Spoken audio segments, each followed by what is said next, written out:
Okay, we're back for part 3 of Gypsy's Lies on the We Need to Talk podcast with Paul Brunson.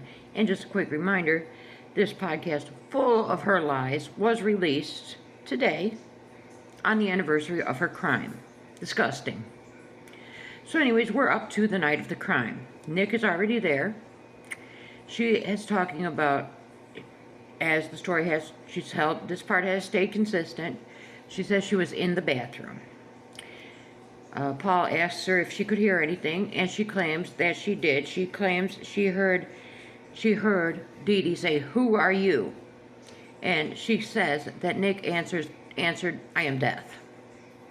I don't recall ever hearing that part of the story before, but I don't know. And then she goes into, she had heard Dee Dee scream or whatever, and then it was over with. And Nick comes to the door, and he wanted Gypsy to be naked when she came to the door. And according to her, Nick had wanted to grape Dee Dee, but Gypsy had told him, "No, do it to me instead." So she claims that Nick raped her that night, even though she was asked this in court and said, "No, this did not happen." But she claims that they did not classify it as rape because they seen in the messages or whatever that she had agreed to this. But now, she is standing by, yes, Nicholas raped her.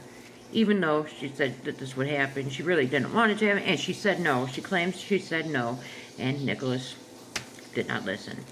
We'll never know if that happened or not. Let's see. Oh, then she's back to this story where she talks about when they left, she took the money and she took the medication because she did have an addiction problem. She was addicted to opiates and Xanax. Now, she was only arrested several days after the crime. If she was truly addicted to opiates, had she not been taking them, she would have been violently ill. Anybody that's been there through an opiate addiction, such as myself, the withdrawals are terrible. You're sick. It's like the flu times 1,000,000. And we know Gypsy had no opiates in her system when she was arrested. So I'm calling a lie. I'm calling it a lie. She says and then we go into her making the Facebook post about and whatnot. We all know that story. No need to go back through that. Now, she says that when the police came to Nicholas's house in Wisconsin, she claims, she went downstairs first. They put her in a cop car. Nicholas went down, they put him in a cop car, and they transported them separately to the jail. And she did not see how she was going to be in any trouble. She says at this point she believed she wasn't going to be in any trouble because she didn't do anything. She just had a conversation with Nicholas. She truly believed that she was not going to be in any trouble for this. And you could see that when we watched the interviews, because as soon as that man told her, first degree murder, I need a lawyer, that's when reality struck. Now, Paul asks her about her sentencing. She says, now, as much as I don't like Gypsy, I will give her credit for this. She says it would have been fair for her to spend the rest of her life in prison. She should be in prison. Bottom line, point blank period. She should be in prison for the rest of her life. And she says that would have been a fair sentence. But she also says that Nick got a fair sentence. That this was the right sentence for him to be in prison for the rest of his life is what he should have gotten. But, she says she does know that he had some mental issues and whatnot. But she said that they had seen, when they offered her the plea deal, because they had seen enough mitigating factors to offer her the plea deal. That's because we all know Mike Stanfield was the one that fabricated this whole defense. Dee Dee did not have Munchausen syndrome by proxy, and Gypsy was never harmed by Dee Dee. This was all a fabrication by the defense. We already know it. So now we're up to the point. She talked some about Ken, how they had been engaged, then Ken dumped her, and we all know that story. Now she's talking about Ryan. She claims, it started out friendly.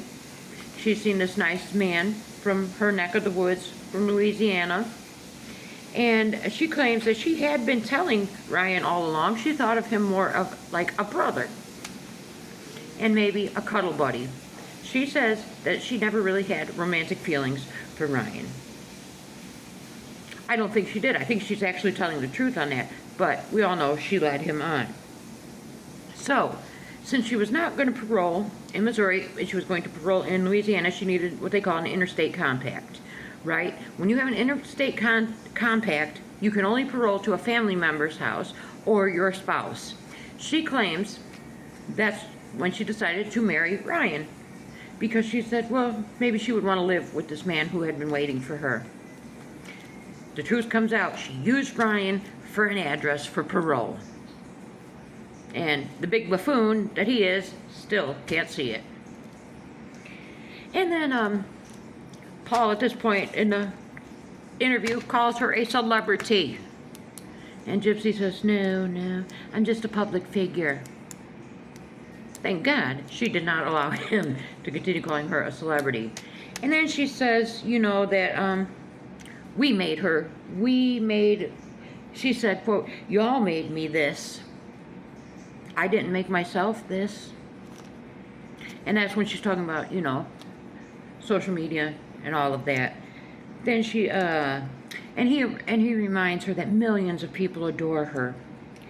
So now we're on to the point of Aurora, the baby, the alleged baby she has. She claims she was not prepared for the emotions, and she remembers when Aurora was about 2 weeks old.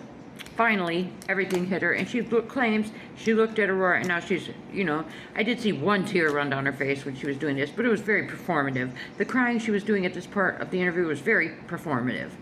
She claims she looked at Aurora, and she started crying, and she can't understand how a mother could ever harm a child, like Dee Dee had harmed her. And she couldn't understand that she made a promise to Aurora that she will love her forever and she will never harm her. It was all performative.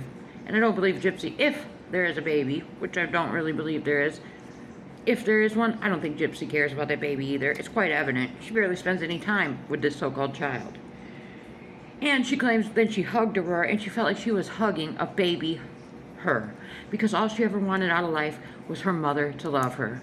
Well, Gypsy, your mother did love you, and we see how you repaid that love. And she claims too, now this is great, because now with her having Aurora, this gives Rod a chance to be around, because Rod was forced out of her childhood. Rod wasn't allowed to be around as much as he wanted. Now we know that's a lie too. We have seen where Dee Dee kept contacting Rod, asking Rod, did he want to take Gypsy on vacation? Did he want to see Gypsy? But Rod never had the time. But, Gypsy can't see that, and it's all in black and white. She can look at these FOIAs, look in the Facebook messages. It's all there. Rod couldn't be bothered with Gypsy. But, she's sticking to her story that Dee Dee wouldn't allow Rod to come around. So, that was the whole interview, all of the lies. And Gypsy claims this was the best conversation she's had, because she was allowed to just be herself, and nobody has ever taken the time to listen to what she's had to say until this interview. This interview was a bunch of crap. It was full of lies. It was in bad taste. It was extremely foul to put it out on the anniversary of the crime. Disgusting. But anyways, in closing, everybody remember Dee Dee Blanchard. She lost her life all because she loved her daughter a little too much. And Gypsy couldn't handle it. Gypsy wanted freedom. Gypsy was the one carrying on the con. Gypsy was the one wanting to stay in that wheelchair. Dee Dee wasn't making her. So Dee Dee, we remember you. We see you. We know you were not the villain, Dee Dee. And I hope that we can see justice for Dee Dee someday. But that's everything. Remember, justice for Dee Dee.